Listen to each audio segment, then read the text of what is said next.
and welcome my guests. Thank you for hanging out with us in this kind of chaotic scene here at the AFP conference, the International Conference ICON in New Orleans, not in Texas.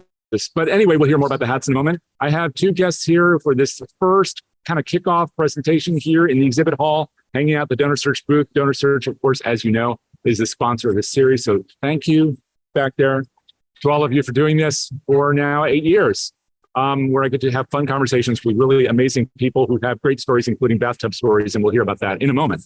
But now we have to talk about it. So today's program is about the Generosity Roadshow, and if you don't know what that is, you're about to learn. You probably know about the Fundraising Effectiveness Project, but you can always stand to learn more. And there are new results that just came out, I think, yesterday. Yesterday, the press release went out. Yeah. So we're going to hear all about that, and we'll be hearing about it from Tim Sarrantonio. Hello. And Ben Johnson, not the infamous one. Do you mind if I ask you guys to introduce yourselves so I don't give a bio? You can give your own version. Yeah. Thank you, Jay, for having us, and to DonorSearch for giving us this platform to talk about industry research and the importance of actionable insights. So I'm Tim Sarrantonio. I'm Director of Corporate Brand at Neon One, a proud DonorSearch partner, as well as a nonprofit connected platform that serves about 6,500 organizations with websites and CRM and email and peer-to-peer, giving days, a lot of different stuff, back-end reconciliation and payments. So we'll get into kind of the roadshow piece there, but I'll hand it over to Ben. Yeah. And so I recently exited after building an agency up in Canada. So we worked with as much as 30 organizations doing email fundraising, direct response, and acquisition. Made my way to the roadshow by picking two conferences down in the States here and posting it on LinkedIn. And so how did this decision get made? Why are we here? In haste. In haste? On a win. I would say on a win that then turned into a well-developed plan. Yeah, by you. So the genesis of the Generosity Roadshow, hashtag Generosity Roadshow, if you will, LinkedIn primarily, would be that Fundraising Effectiveness Project has been around since 2006. It's the largest analysis of individual giving data in the world. And, it's been kind of coming along and going along as something that people go, yeah, okay, that's that thing that tells us that retention is bad, basically. And so we wanted to elevate that it's much more than that. And what's important about this is that even though Neon One just came out with its own new research on email, which we'll touch on here too, it wasn't a Neon One initiative. It was something that elevated Bloomerang and Donor Perfect, who's right across from us, Keela, and now Classy and Community Brands, because they're all part of the Fundraising Effectiveness Project. And that means that we put the data out no matter what. There's some vendors that if the data looks bad, they don't put it out. And that doesn't help us. And so is that a message? You guys put your data in, don't worry about how bad it looks. You're really about aggregating data. You're developing a whole portrait. You're not focusing on one company or one set of Absolutely. donors. It's a data warehouse that is overseen infrastructurally by Giving Tuesday's Data Commons. And then the reporting is a partnership between AFP and the Giving Tuesday group. Okay. Sure. So we said, okay, let's elevate and celebrate the role of sector research. It is actionable, but sometimes people can't make wonderful conferences like N10 or AFP ICON. So we started in Denver at the Nonprofit Technology Conference, but we also stopped in Tulsa, Oklahoma, and Richardson, Texas, right outside of Dallas, to talk to folks who were there and to see what they were going through. So the United Way stepped up and the local AFP chapter hosted us. And then the University of Dallas at Texas, or Texas at Dallas, hosted us at their campus. And we got to talk to students about research. But the delivery mechanism was a quiz game that acted exactly like Jeopardy. Yeah. And so it delivered it in a way that anybody can actually understand what we were talking about for something that can be very kind of scary sometimes. Yes, Ben. Yeah, and actually to add on the sort of the Jeopardy element, just 2 points. One was if you're talking, oh, here's a presentation about data in the fundraising sector, you're expecting slide 2, here's a pie chart, this is bad. Slide 3, here's the methodology, and then you really lose the crowd. Right. One, it was a very unique format that pulled people in. And it was interesting as the sound bites that Tim had were like, hey, here's maybe some information around the data. People were like, keep going. Like, it was like, I'm done answering, but like, what's the reason behind the stat? And then the other element was it created unbelievable uniqueness of each event. Because the crowd was different each time, but it was, we because of the road trip time, we had the opportunity to go like, that question didn't land with understanding. How would we adapt it so that any audience would understand it? Well, especially if you're going from students to Tulsa. Yeah, in Denver, it was actually, Ben, you were pretty astute at pointing out that it was actually more of a local crowd. Not some people from the technology conference were there, but many people who were local, like Erica, who heads up the product oversight of Colorado Gives. Was there, which is great. Like, that's the statewide initiative to bring people together. And like, she showed up, right? She had nothing to do with the conference. Our partner at Visa, he's going to be at this conference, but he was going to miss the roadshow stop. Yeah. He lives in Colorado. So he came to the event. So we got to get things, and we set expectations at each one. By Tulsa, we can go in and play it straight. Hey, this is the game.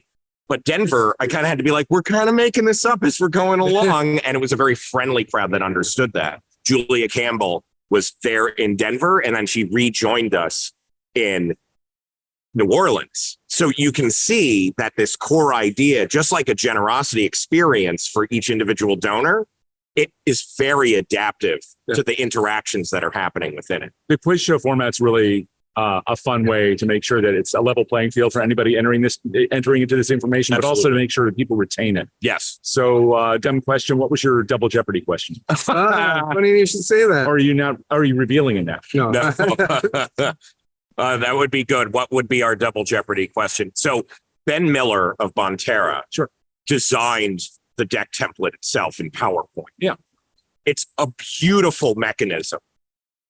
It doesn't do double jeopardy though. So, but people did ask, they're like, where's the double jeopardy? And then there is a boo button that he built in. So whenever that came up, I would hit the boo button. I'm like, we don't have it. That was fun to be able to, like, it's also important, just like what you're doing here. If you want to create a proper experience, you have to test. We've been testing a lot right before we went live. So tests don't always prove perfection, but if you don't constantly test, you learn it. You don't learn anything. Right. And so that was a really kind of underlying lesson throughout the whole thing. And we're not talking about spending tens of thousands of dollars. I put forward a very modest budget for this whole trip. That was a combination of Neon getting me to places like housing and stuff like that. But the actual roadshow stops were sponsored by the Fundraising Effectiveness Project. Well, before we get into the budget, because I do want to ask you about that one particular part of it. On the questions, you talked about those pie charts, and we all love in our world, but either they put people to sleep outside of it, or we don't retain it. I mean, every single year we're able to go out and say, look, what percentage of people give, all these things. And it's like, it's a new piece of information, but we've been going over it every year. The numbers change a little bit, but that pie chart doesn't change. I don't think it's resonating for people. So when you showed this information to people through this kind of, interactive format, what resonated most? Whether it was student or fellow practitioner or whomever, what question really kind of turned them on? Ben, what was your perspective? I think, is what maybe you can dive into the content itself, but the format made it like a mutual learning. Yeah. And I think because no matter what stopped, there was hey, like, tell me if this isn't landing, like, to kind of Tim worked that into the process of talking with people. And there was that honest feedback of like, this number makes no sense. It has no meaning to me. It's not like, there was the authenticity of them saying like, I don't know what this means. Which like, it was formatted in the way you formatted a stupid question, right? Like, but it was also, yes, we did. This was too academic, or this isn't landing in a practically, what can I do about it? Or like, what does it mean that people aren't doing? Sure. Like, so we look at stats, and if we forget the well, how do I fix it? Or like, why should I be scared? And like Tim did some good moments of this number Oh is boy, I love really that. Why important. should I for be you. scared? Is a really important. Yeah, it's like otherwise, So the big one, and it was hilarious because it was like the $100 question in the category of donor retention, right? So we had, let's quick categories. Okay, thank Categories. you. Yes, categories. Online revenue. Right. And keep me honest because I might forget. Yep. So online revenue, and it's not going to be in order, but online revenue, websites, academic research, email, donor retention, and taxonomy. That was a real hit. And that was a real hit, but not really. Academic research and taxonomy, people weren't diving in. But what happened is that once they got into one question on one of those, people actually really loved taxonomy in particular. Why? Because they understood what it was now. And they saw it's actually the most important one because it's the flows of missions. It's how the IRS organizes and tags every single thing that we are doing. And in reality, we would point out, actually, even yesterday, I pointed out, this is not good enough. People would answer and be like, it's veterans. If we're asking like what this subsector is this, and it's like, they would say very specific causes and missions. And it's like, well, no, because the IRS says it's human services, and it like blends this massive. Right. Comes up every year. Yeah. Every year. Yeah. So that was interesting. Those were the main categories. But on the donor retention one in particular, I dropped the newest data because the Fundraising Effectiveness Project released the new report formally right during the event that we had. That's when the press release and for those who haven't seen this yet, can you give the 2 or 3 bullets, the big highlights? Because I heard a little bit about this in the Research Council yesterday, and it was pretty sad. It's not great. No. And so this is the thing. I want us to frame this as this is an opportunity. Right. Yes. This is a canary in the coal mine, real moment in our sector to reflect. And the biggest reasons are, number one, number of donors donating dropped like 10%. There was another 10%. Just people leaving. So what does that leave it? I know it's not the same. This is not the same data set as what comes out of Giving USA. Yeah, but we're coordinating more closely together, actually. So this would mean, what does that mean in real numbers? That instead of being 49% 49% it would be of the population giving. Oh, yeah. If it goes on that trend, it's a 10% drop, right? So it doesn't mean that it's the year over year percentage. Right. Okay. So it doesn't mean that we've lost 10% of donors. No. It means that we've accelerated loss of another 10% of the aggregate, right? Of the year over year change. So I'd have to work the math, Jay, on that one. Okay. I'll get a calculator. Yeah. Well, I need it. Here's the dirty secret, folks. I'm just the storyteller. I let other people actually run these numbers. Really? So what was your kind of like thought on some of the stuff? Because it looked like you want to say something. Well, it was kind of like you said, like the way. So like here's the question, and then people would be like, "Oh, maybe it went down 3%," and then to kind of land 80%. That was like heart palpitations. It's also, but like maybe there's a vulnerability, and they didn't understand the question, and for us on the listening end was like, okay, 3%, 80%, and then here's the answer, 10%. I think it was better for receiving it. So like, and then it gave Tim that opportunity to go. I didn't do hard Jeopardy rules. And by the second stop, we realized let's not just choose 3 voluntold. We turned it into a group event that 3 tables were doing team trivia. I like that. It was great. I bought a bell in Denver. So I went to Target. You mean like a hotel bell? So we could get into the logistics when you want. Let's cover the data first. Yes. But like the logistics of the roadshow are just as fun. Maybe the back half can be that. But the data side, drop in donors. Okay. Giving was generally, and this is the big one. Just because donors go down doesn't mean money goes down automatically. Right. In fact, Giving USA typically has shown year over year increase. Here's the concerning part.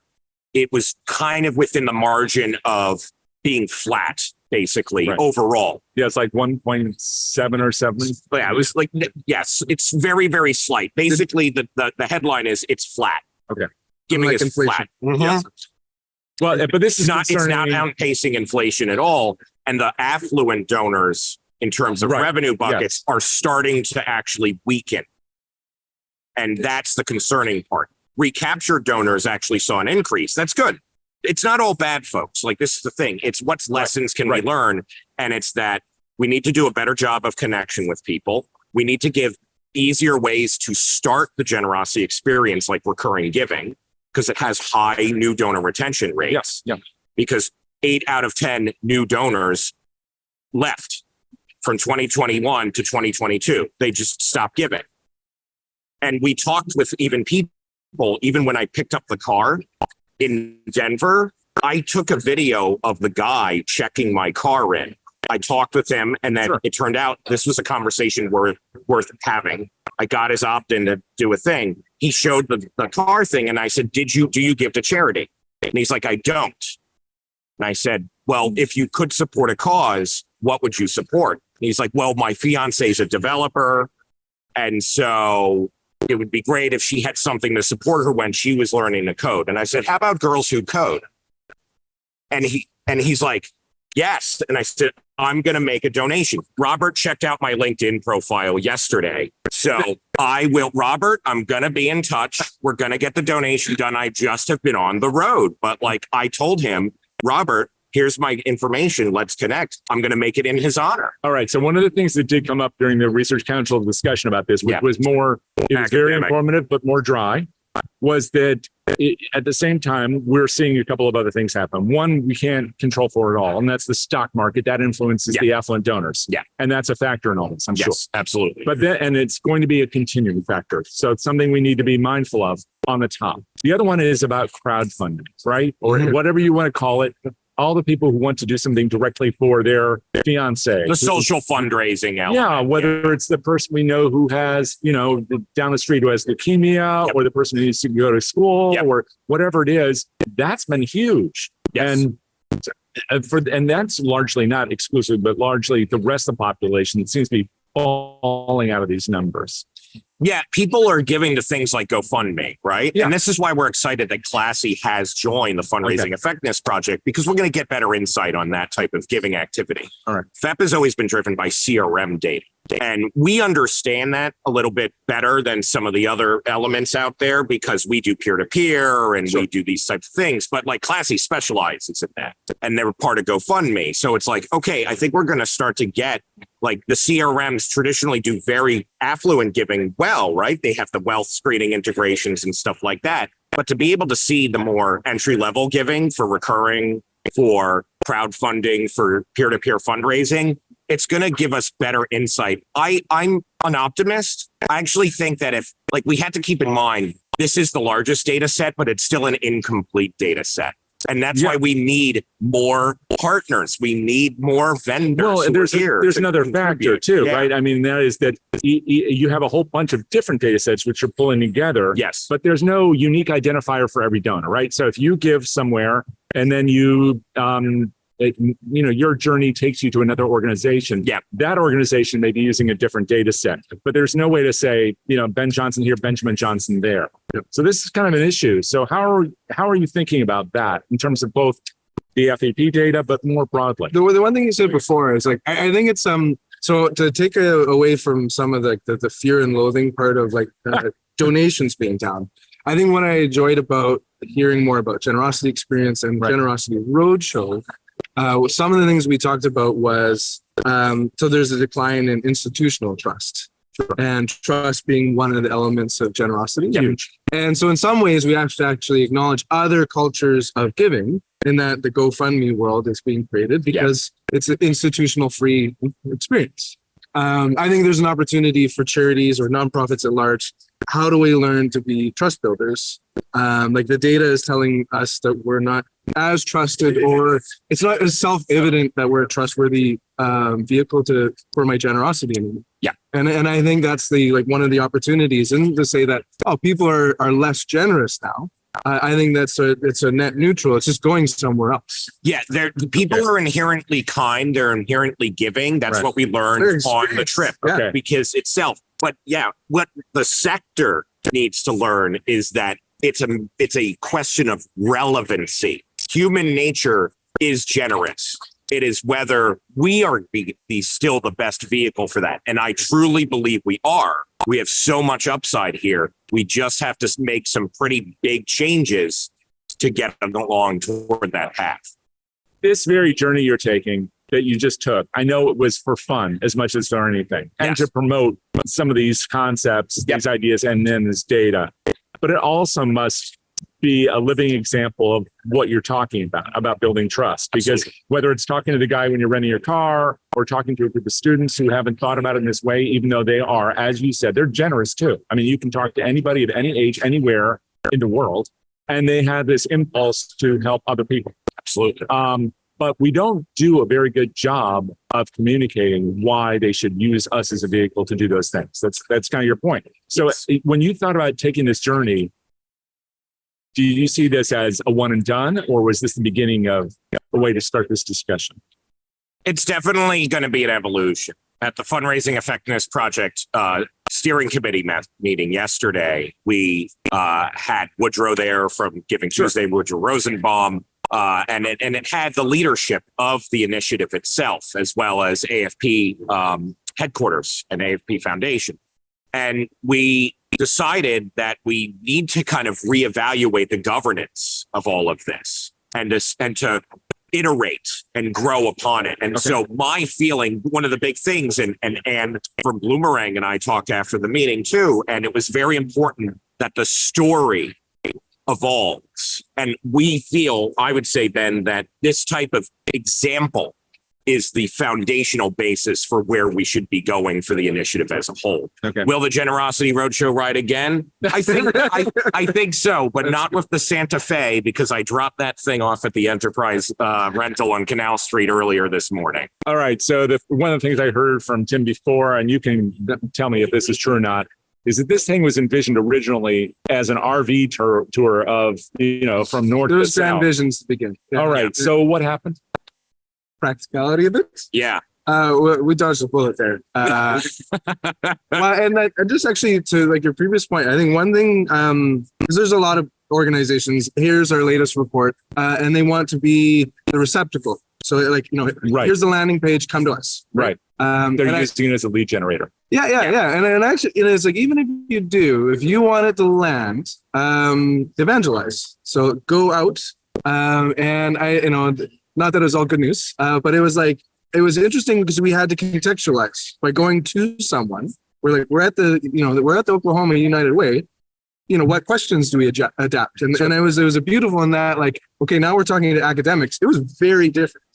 And I think it was also, we were able to hear what their intent was. Like, they're on the data end wanting to know why people don't apply, right? And we're like, okay, now we can, sort of not necessarily twist the presentation, but reframe the discussion. The positioning is very critical. Sure. And the positioning also matters for when nonprofits are doing their causes. And here's the thing, I want to also add to the nuance of what we've been talking about, the data from our email report. Okay. So Neon One released an email report, and it's the largest analysis of a nonprofit campaign email ever performed for the sector. We looked at over 157 million people that got touched by 37,472 campaigns. And so can you give us in a nutshell whether or not email is as bad as we think it is? Email's great. But you know what I mean? Because we all get so much of it. We all delete. Yes. We all it goes to spam, but we also know it works. The nonprofit sector formed profit sector. Takeaway number one. This is why it's a shining brightness here, that there is much hope, because in the nuances that FEP doesn't touch, the actual activity of marketing and revenue and impact, there's so much joy there. And so 3 big takeaways. One, we need our own metrics. Jay, when is the best time to send a newsletter? What day of the week? For engagement, open rates, click-throughs. Let's do click-throughs. No idea. Throw something out there. What's the typical thing that you might hear? Monday morning. Monday morning, right? A lot of for-profit data actually says Tuesdays and Thursdays. Okay. Nonprofit data that we found days, but the best day for sending a nonprofit newsletter or large scale email, Fridays. And why? Why do you think that's so? Well, that's where we have to, I think, go and talk to people. Well, right? yeah, and that's actually like, this is the very beginning of that trip. Like, and so I'm an agency person. For me, it means different things. So it's like, okay, they're not consumers. This means something different into the flow of their week when they want to receive something other than my desires and buying, or my workflow has a break here. It's Friday middle. Well, we had so much fun when we were in Tulsa because it was Friday afternoon. Yeah. They were a hoot. Yeah. Right. And it's like, well, so like maybe there's an abundance mindset. It's Friday afternoon. Yeah, I want to give. Yeah, we might be tapping into something psychologically that makes people just feel better, right? Like that's, I think, one way to look at it. And that's the second thing, is that small nonprofits in particular outperform large nonprofits in the data. Well, this is a really important piece. This is why I want to bring this up. Because, and what we define as small was lists of 250 to 999 email contacts. Okay. Anything below 250 is just weird. It's just like basic event reminder stuff for weirdos sending a board reminder to 7 people. If you have a small file, we're not saying you're weirdos. We're just don't use like constant contact to send a list to 7 people. Like just whip out your Outlook or Gmail, right? So when they sent the newsletters to that, just MailChimp, which a lot of people use as their metrics, sure. They only do a list 1,000 and above. And so I was like, well, and M&R doesn't touch this at all. They're very, very big numbers. So I said, well, let's do something for the small guys, right? Like the small folks out there. So I was really thrilled to see that the small nonprofit data set for click-through rate had an astounding 10.24% click-through rate. Like well above the large and the average. Right. And so that was great. Also, number of dollars raised per email contact on file. Small nonprofits were $6.12 compared to large nonprofits lists 1,000 and above, 88 cents. The blended average was $1.11. And by the way, I know this is a lot of data coming at you, which is all awesome. And it's beautifully visualized on the Neon One website without having to I was really just kind of going to ask, yes, and you do want to get the rest of this data. So it's big. If you were listening here or watching and you're in the AFP conference itself, I have physical copies. Okay, but if you're not, if you're one of the many other people in this field who are somewhere else, then go to the Neon One website. Well, what one thing we'll do, Jay, I'll set aside one copy and we'll mail it to someone who engages with your content for this recording. Wow. Okay. Well, and I don't know. Afterwards, it can be even in the line. Just comment on LinkedIn or wherever you post it, Jay. You tell me one person. I'll do it. And if you want to go ahead in the chat and let us know you're interested, that'd be very helpful. Let's do it. Our producer is watching that. You probably see my eyes darting around because I want to make sure if we disappear or the internet is poor, I want to know about it. Yeah, we are in the middle of a conference. We're in the middle of a conference. We're kind of yelling to be heard by one another. But that doesn't mean we're not interested in what you have to say. So I'm going to quickly eyeball the chat, see if there's anything there. And if there's not, then we'll just continue this conversation. And it looks like, oh my gosh, I don't know what it's saying there. Please refrain from something. Well, I'm going to refrain from everything right now, including reading that, and go right back to the I hope we're the conversation. I think we are. That's our producer. Oh, as a producer. Okay. Yeah. Why listen to the producer? He's merely telling me how I should. What essential thing could that be? Well, do we want to get into the logistics of the roadshow? That's what I want to hear about now. You got to hear about a hen house, and you got to hear about a casita for sure. All right. Well, okay, but first things first. Why the hats? Well, I think we have to start with the beginning. All right. Start at the beginning. So, Ben, it kind of kickstarts with you. So let's walk it through from your perspective. Yeah, although great minds think alike. I think you said you're pondering it. So LinkedIn, I'm a huge fan of LinkedIn. And I was thinking, how can I make conferences like an even more enriching experience? Sure. So, and one was like, this is where we meet now. Like if we're all at home all the time, I can say, I'm going to this conference. You should probably come too. Hey, Tim, sure. Can I meet you there? It's almost like filling your dance card.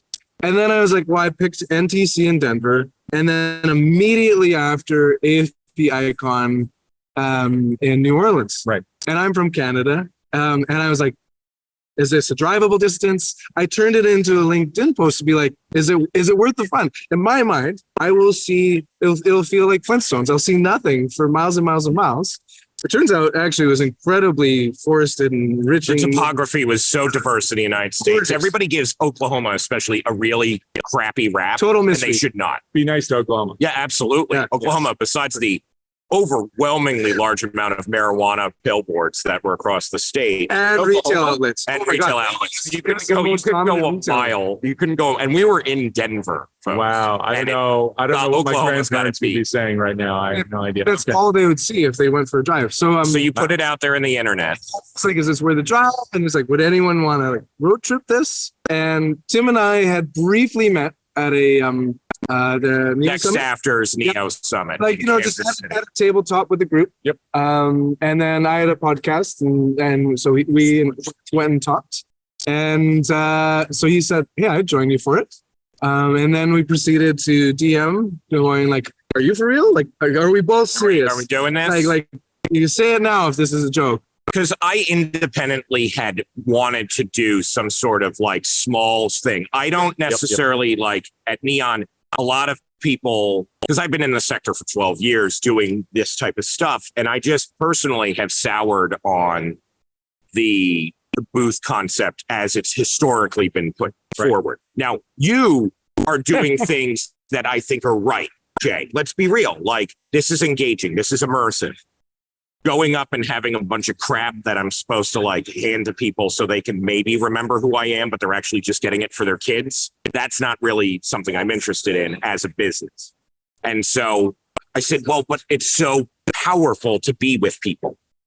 So Especially now. After what we've especially been now, through. Yes. connection. It's Yeah. about connection, and it has to be hybrid. Like what you're doing, again, is a great example of what the future should be looking like for engagement. Even your nonprofit, right? What do galas look like? It should be engaging. It should be interactive. And so I wanted to do this. I just couldn't it's hard to get that internal buy-in for this type of thing at a company where we have to meet different strategies and numbers and different stuff This like is something that. that everybody can relate to because every nonprofit, they have exactly Yeah. the same problem. So How do you justify experimental channels? Right.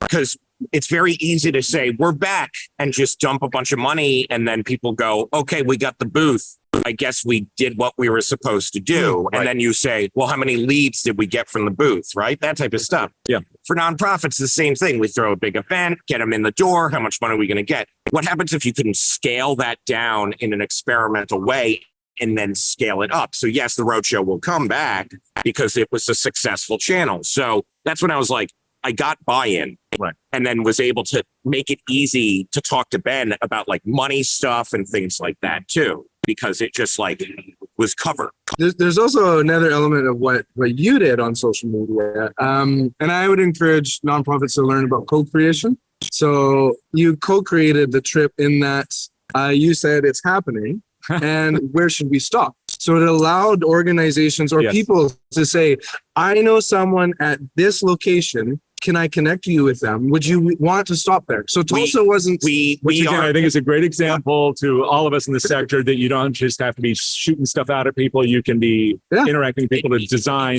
It's a choose your own story. You can we believe in generosity experience design at Neon One. This is the idea of connecting marketing, revenue, and impact. Which is a GED. So that's great for your education. There you go. Let's do the There you basic. go. Exactly the X.